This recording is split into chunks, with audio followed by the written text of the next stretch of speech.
Good morning students. आज का जो हमारा टॉपिक है वो है 12th बायो के लिए।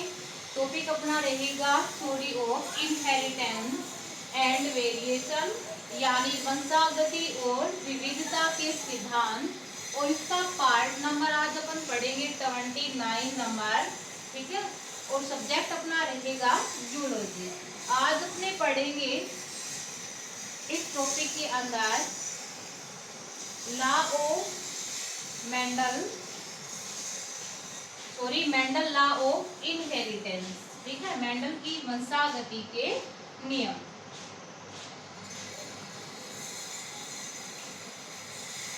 आज का जो हमारा टॉपिक है वो क्या रहेगा? Law of inheritance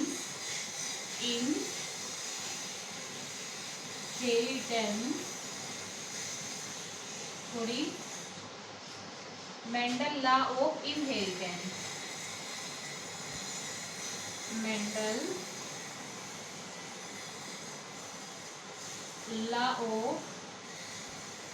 Mendel law of inheritance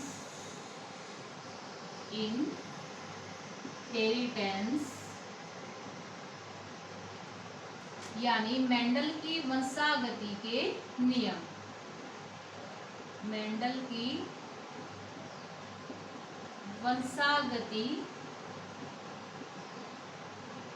के नियम। तो मेंडल ने जो मोनोहाइब्रिड क्रॉस यानी इनहेरिटेंस ऑफ वन जीन, जिसको हिंदी में क्या बोला था, एक जीन की वंशागति या एक संकरण का जो प्रयोग किया था, उसके आधार पर मेंडल ने निम्न 3 नियमों का क्या किया था, प्रतिपादन किया था। फर्स्ट जो रूल था इसका वो था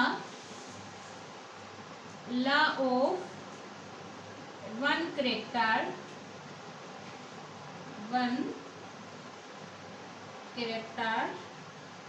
यानी एकल लक्षण का नियम।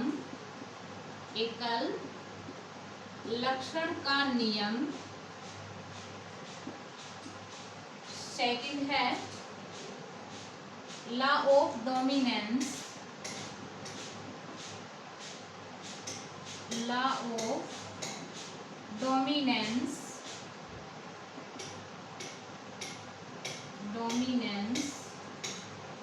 यानी प्रभाविता का नियम। थर्ड है लॉ ऑफ सेग्रीगेशन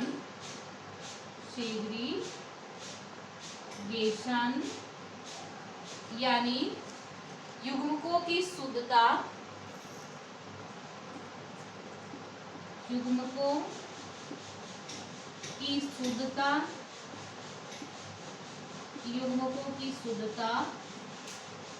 या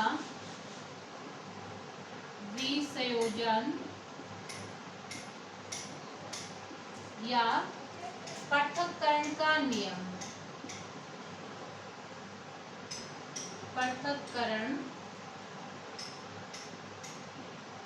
का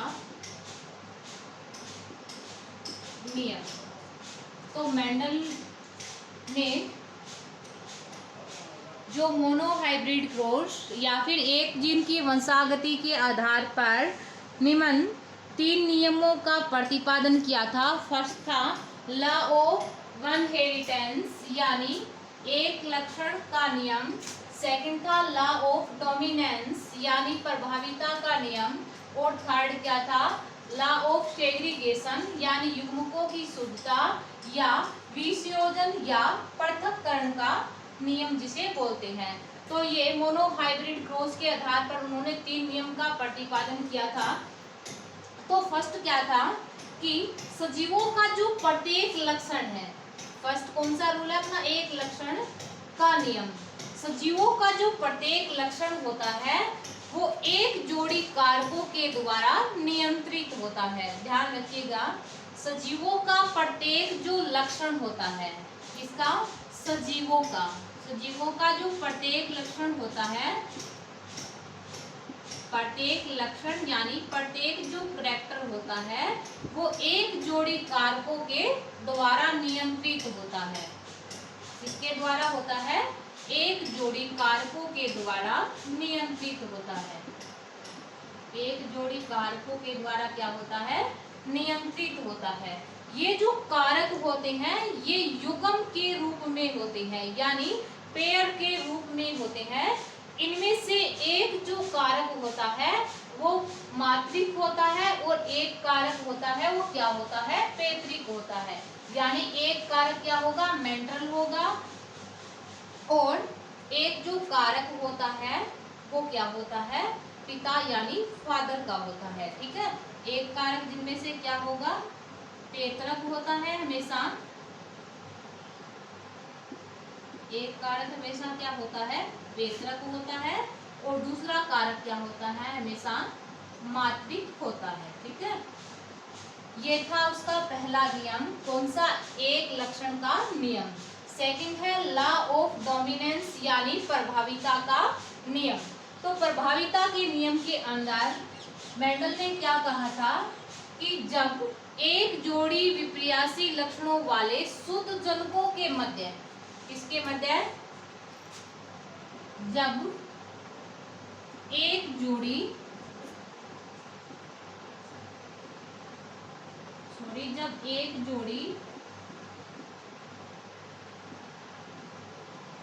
विपर्यासी लक्षणों वाले शुद्ध जनकों के मध्य क्रॉस करवाया जाता है तो जो अपन को F1 पीढ़ी प्राप्त होती है। इस F1 पीढ़ी के अंदर जो लक्षण अपन को उत्पन्न होता है, यानी जो लक्षण उत्पन्न होता है वो प्रभावी कहलाता है और जो लक्षण उत्पन्न नहीं होता वो क्या कहलाता है? अप्रभावी कहलाता है। आपको याद है तो अपन ने मोनोहाइब्रिड क्रॉस के अंदर जस्ट पीछे वाली क्लास के अंदर पढ़ा था, कैपिटल टीटी यानी ये क्या था? शुद्ध लंबा। क्या था ये? शुद्ध लंबा। ठीक है, और स्मॉल टीटी यानी ये क्या था? शुद्ध बौना। इन दोनों के मध्य जब मेंडल ने क्रॉस करवाया था तो इधर गेमेट्स कैपिटल टी प्राप्त हुआ था, इधर क्या हुआ था? स्मॉल टी प्राप्त हुआ था। ये क्या थे? युग्मक यानी गेमेट्स। फिर इन गेमेट्स को उन्होंने क्या बोला था? बीज बोला था। फिर इनका आपस में इन्होंने संकरण करवाया। कहने का मीन ये है कि जो पेरेंट्स थे, यानी जो जनक थे, इनके मध्य जब संकरण करवाया तो उनको क्या गेमेट्स प्राप्त हुआ? शुद्ध लंबे से कैपिटल टी और शुद्ध बौने से स्मॉल टी का गेमेट्स प्राप्त हुआ था। ठीक है, फिर उन्होंने इन गेमेट्स को क्या नाम दिया था? बीज बोला था। ठीक है, फिर उन्होंने क्या किया कि इन बीजों को उगाकर जो प्रथम पीढ़ी प्राप्त की थी वो कौन सी थी? Capital T small T. इसको क्या बोला था उन्होंने? F1 पीढ़ी। इसको क्या बोला था? F1 पीढ़ी। यानी इन गेमेट्स इन बीजों को जब उगाया तो उनको क्या प्राप्त हुआ? लंबे पौधे प्राप्त हुए थे। क्या प्राप्त हुए थे? लंबे पौधे प्राप्त हुए थे। इन लंबे पौधों को उन्होंने क्या बोला था? F1 पीढ़ी नाम दिया था। और आप देख सकते हो कि मेंडल ने जब F1 पीढ़ी को देखा तो उनको यह पता लगा कि F1 पीढ़ी के अंदर सारे के सारे पौधे क्या थे? लंबे थे। कोई भी पौधा क्या नहीं था? बौना नहीं था। इस आधार पर उन्होंने इस लंबेपन को क्या कहा? प्रभावी कहा, क्योंकि ये जो लंबेपन का जो लक्षण था वो F1 पीढ़ी के अंदर उत्पन्न हो चुका था। बट बौने अपन को F1 पीढ़ी के अंदर कोई भी पौधा बौना प्राप्त नहीं हुआ था। इसलिए मेंडल ने इसको क्या बोला था कि जो F1 पीढ़ी के अंदर जो बौनापन था वो क्या था? अप्रभावी था। ठीक है, इस आधार पर उन्होंने क्या बताया? लंबेपन को प्रभावी और बौनेपन को क्या बताया? अप्रभावी बताया। ठीक है,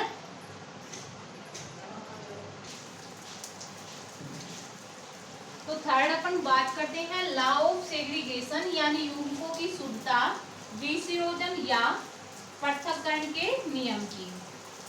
तो देखिएगा अपवन पीढ़ी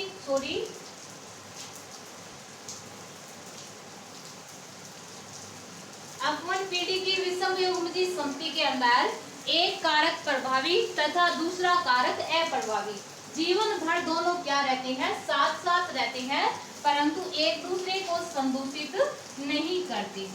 एक दूसरे को क्या नहीं करते, संदूषित नहीं करते। यानी अपवन पीढ़ी की जो विषम युग्मजीय संपत्ति है उसके अंदर एक कारक प्रभावी तथा दूसरा कारक अप्रभावी, दोनों जीवन भर साथ साथ रहते हैं परंतु एक दूसरे को संदूषित नहीं करते। ठीक है। युग्मक निर्माण के दौरान जो दोनों कारक होते हैं प्रभावी और अप्रभावी एक दूसरे से क्या हो जाते हैं, अलग हो जाते हैं और इसे ही क्या बोलते हैं, युग्मकों की शुद्धता, विसंयोजन या पृथक्करण का नियम बोलते हैं। ठीक है। अब देखिएगा किस प्रकार से इसको मेंडल ने डिफाइन किया था। अपन पढ़ रहे थे अपवन पीढ़ी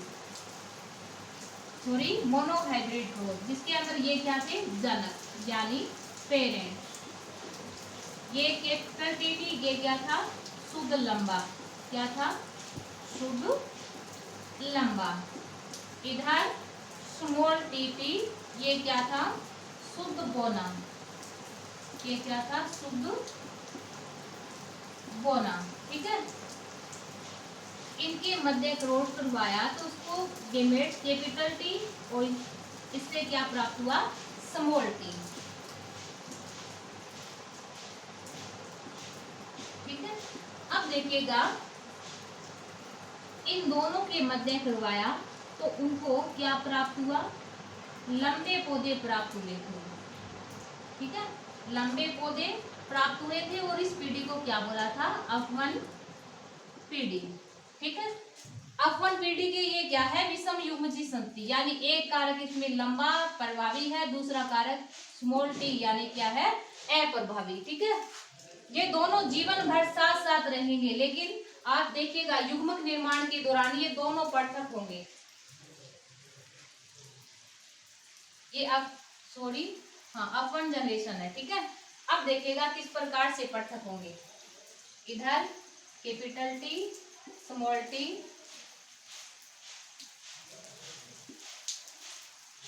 इधर कैपिटल टी स्मॉल टी।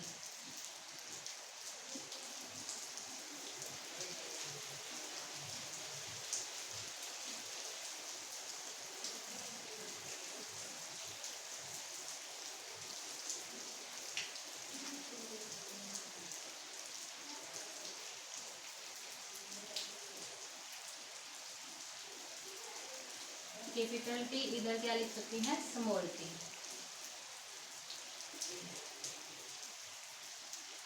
इधर नर और मादा। ठीक है। कैपिटल टी का कैपिटल टी के साथ करवाया, कैपिटल टी फिर इस कैपिटल टी का स्मॉल टी के साथ करवाया तो कैपिटल टी स्मॉल टी, इस स्मॉल टी का इस कैपिटल टी के साथ करवाया तो कैपिटल टी स्मॉल टी, और स्मॉल टी का स्मॉल टी के साथ करवाया तो स्मॉल टी टी। तो अपन को जो लक्षण प्रारूप है वो कितना प्राप्त हुआ था, 3:1, यानी फिनोटाइप कितना प्राप्त हुआ अपन को, फिनोटाइप 3:1, और जीनोटाइप कितना प्राप्त हुआ था, जीनोटाइप अपन को प्राप्त हुआ था 1:2:1, यानी 3 इसके अंदर अपन को फिनोटाइप की अपन बात करें तो 3 इसमें क्या थे, लंबे, 1 2 3, चाहे शुद्ध हो चाहे अशुद्ध हो, तीनों को काउंट करना है। ठीक है। 3 क्या है, अपन को लंबे प्राप्त हुए हैं और 1 क्या प्राप्त हुआ है, बोना। लेकिन जीनोटाइप के अंदर अपन देखते हैं कि शुद्ध कितने प्राप्त हुए हैं और अशुद्ध कितने प्राप्त हुए हैं। तो शुद्ध लंबा देखिए इसके अंदर 1, ठीक है, और अशुद्ध लंबे ये ठीक है 2, और शुद्ध बोना 1, यानी इसका जीनोटाइप था वो 1:2:1 अपन को प्राप्त हुआ था। ठीक है। इस प्रकार आप देख सकते हो कि F1PD की जो विषम युग्मजीय संति है कैपिटल टी स्मॉल टी, उसके अंदर ये दोनों कारक यानी प्रभावी और अप्रभावी दोनों जीवन भर साथ साथ रहते हैं, एक दूसरे को संदूषित नहीं करते। और युग्मक निर्माण के दौरान ये जो दोनों कारक है कैपिटल टी स्मॉल टी, ये देख लीजिए कैपिटल टी स्मॉल टी, युग्मक निर्माण के दौरान ये दोनों कारक है एक दूसरे से क्या हो गए, सेपरेट हो गए यानी पृथक हो गए। इसे ही क्या बोलते हैं, युग्मकों की शुद्धता, विसंयोजन या पृथक्करण का नियम बोलते हैं। ये जो अपन को प्राप्त हुई है ये क्या है, F2 जनरेशन यानी F2 फीडिंग। F2 जनरेशन यानी F2 क्या है, ये फीडिंग।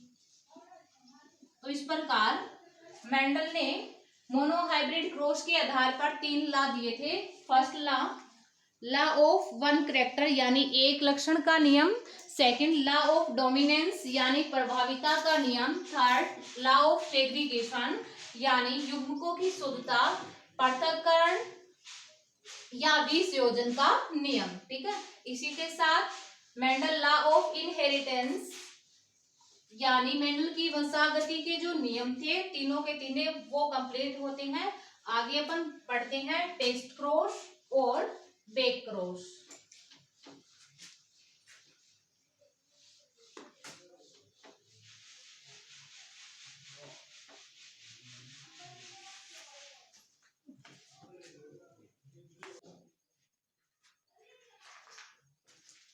आगे अपन बात करते हैं बैक क्रॉस की। ठीक है, अगला जो हमारा पॉइंट है वो न्यू पॉइंट है बैक क्रॉस।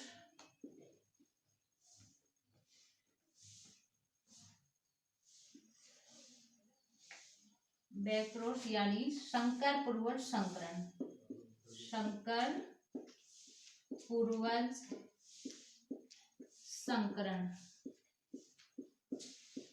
सेकंड जो है वो रहेगा टेस्ट क्रॉस, टेस्ट क्रॉस यानी परीक्षण संकरण। ठीक है, अब देखिएगा बैक क्रॉस और टेस्ट क्रॉस होता क्या है। फर्स्ट अपन बात करते हैं बैक क्रॉस की। तो बैक क्रॉस की खोज की थी हेमलोन नामक वैज्ञानिक ने। हेमलोन नाम का एक वैज्ञानिक था। तो बैक क्रॉस की खोज किसने की थी, हेमलोन। और इसके जो अन्य सहयोगी थे उन्होंने बैक क्रॉस यानी संकर पूर्वज संकरण की क्या की थी, खोज की थी। अब देखिएगा बैक क्रॉस यानी संकर पूर्वज संकरण होता क्या है। फर्स्ट अपन किसकी बात करते हैं, बैक क्रॉस यानी संकर पूर्वज संकरण। तो संकर पूर्वज संकरण क्या होता है, जब F1PD की विषम युग्मजीय संति का क्रॉस प्रभावी जनक के साथ करवाया जाता है।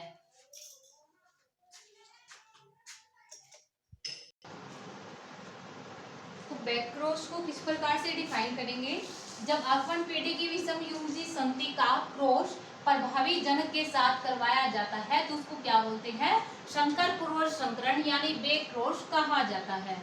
जब F1PD की विषम युग्मजीय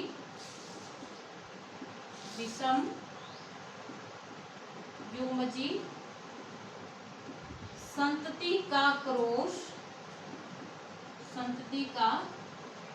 क्रॉस यानी संकरण, जब F1PD की विषम युग्मजीय संतति का संकरण यानी क्रॉस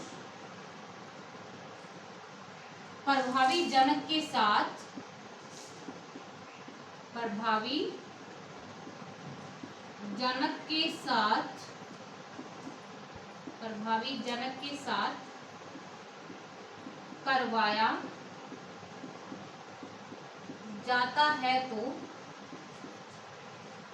करवाया जाता है तो इसे संकर पूर्वज संकरण कहा जाता है। तो इसे संकर पूर्वज संकरण कहा जाता है।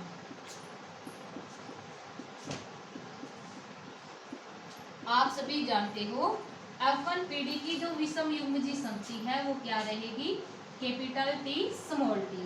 प्रभावी जनक के साथ करवाएंगे इसका, तो इधर कितने गैमेट्स बनेंगे, 2, कैपिटल टी स्मॉल टी। इधर एक गैमेट्स बनेगा कैपिटल टी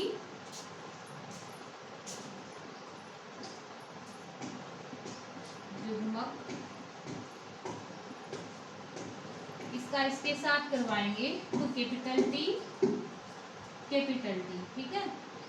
अब देखिएगा यदि इसका इसके साथ करवाएंगे तो क्या प्राप्त होगा, कैपिटल टी स्मॉल टी।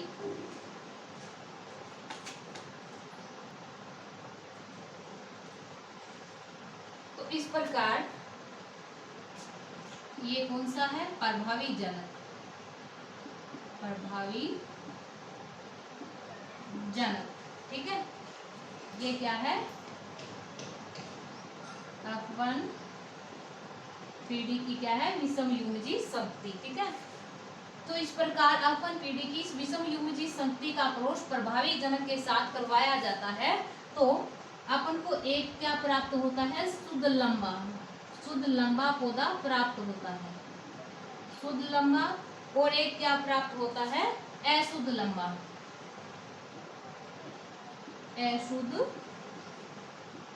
लंबा। यानी कहने का मीन ये है, इसका जो जीनोटाइप होता है, जीनोटाइप जो अनुपात है वो कितना प्राप्त होता है, 1:1। तो ध्यान रखिएगा बैकक्रॉस की जब अपन बात करें तो जब F1 पीढ़ी की विषम युग्मजी संगति का संकरण प्रभावी जनक के साथ करवाया जाता है तो इसे संकर पूर्वज संकरण कहा जाता है। विषम युग्मजी संगति ये है, प्रभावी जनक ये है, इसका इस विषम युग्मजी संगति का क्रॉस इस प्रभावी जनक के साथ करवाया जाता है तो उनको जीनोटाइप 1:1 प्राप्त होता है, ठीक है।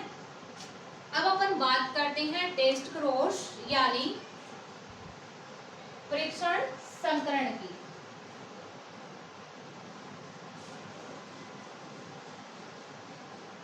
तो परीक्षण संकरण यानी टेस्ट क्रॉस क्या होता है वो देखिएगा कि जब F1 पीढ़ी की संतति का क्रॉस, जब F1 पीढ़ी की संतति विषम युग्मजी संतति या फिर बोल सकते हैं कि F1 पीढ़ी की संतति का क्रॉस, इसके अंदर भी आप ये लिख सकते हो बैक क्रॉस के अंदर, जब F1 पीढ़ी की संतति का क्रॉस, ठीक है, इसके अंदर भी ये लिख देंगे जब F1 पीढ़ी की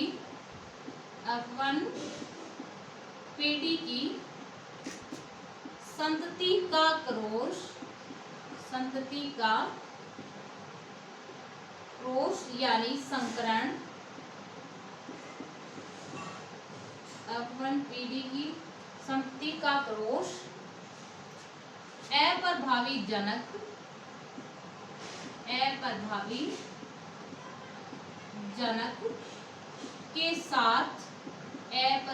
जनक के साथ करवाया जाता है तो इसे टेस्ट क्रॉस कहा जाता है। तो इसे टेस्ट क्रॉस यानी परीक्षण संकरण कहा जाता है। तो ध्यान रखिएगा टेस्ट क्रॉस क्या है, जब F1 पीढ़ी की संतति का क्रॉस यानी संकरण अप्रभावी जनक के साथ करवाया जाता है तो इसे टेस्ट क्रॉस कहा जाता है। और ये देखिएगा ये F1 पीढ़ी की जो संतति है कैपिटल टी स्मॉल टी, और इधर ये अप्रभावी जनक क्या है, स्मॉल टी की, ये क्या है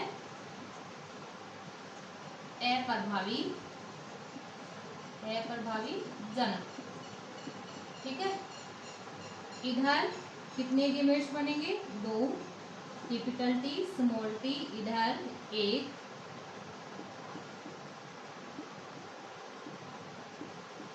ठीक है। इसका संकलन इसके साथ करवाएंगे तो कैपिटल टी स्मॉल टी, इसका संकलन इसके साथ करवाएंगे तो स्मॉल टी, यानी ये क्या प्राप्त हुआ अपन को, अशुद्ध लंबा, और इधर ये क्या प्राप्त हुआ है अपन को, शुद्ध बोना, शुद्ध बोना। तो इस प्रकार जब अपन पीढ़ी की संधि का क्रोश अपन अप्रभावी जनक के साथ करवाते हैं तो अपन को एक जो पौधा प्राप्त होता है वो अशुद्ध लंबा प्राप्त होता है, यानी 50% जो पौधे थे वो अशुद्ध लंबे प्राप्त होते हैं, और जो 50% जो पौधे थे वो क्या प्राप्त होते हैं, शुद्ध पौधे प्राप्त होते हैं। इस प्रकार इसका जीनोटाइप देखा जाए, इसका जीनोटाइप यानी जीनी प्रारूप देखा जाए, जीनी प्रारूप देखा जाए तो कितना प्राप्त होता है, 1:1। एक अपन को अशुद्ध लंबा प्राप्त हो रहा है और एक क्या प्राप्त हो रहा है अपन को, अशुद्ध बोना। ठीक है, तो आज के लिए बस इतना ही, आगे मिलते हैं नेक्स्ट क्लास के अंदर।